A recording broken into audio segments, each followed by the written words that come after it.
So hello guys, આજે આપણે જવાનું છે બેનના ઘરે, એટલે આજ આવી છે નાવા અને હું પણ ફટાફટ તૈયાર થઈ જાઉં, પછી આગળ મળીએ. ચાલો તો હવે આપણે રેડી થઈ ગયા છીએ, તો હવે આપણે નીકળીએ બેનના ઘરે જવા માટે. ચાલો.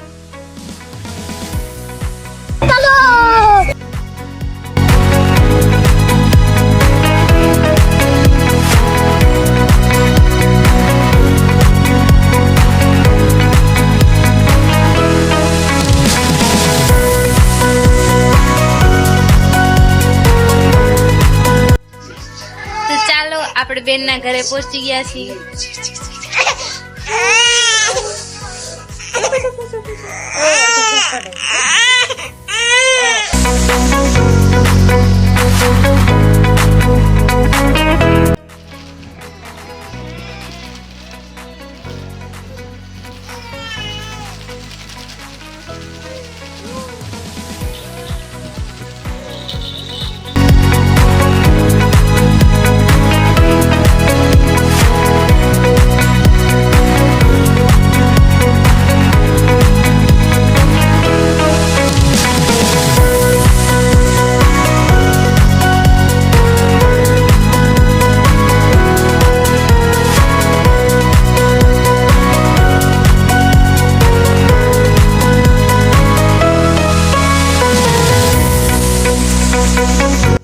તો ચાલો હવે આપણે જાય છીએ ઘરે, અને અહીંયા જ આપણો મિની બ્લોગ પૂરો થાય છે.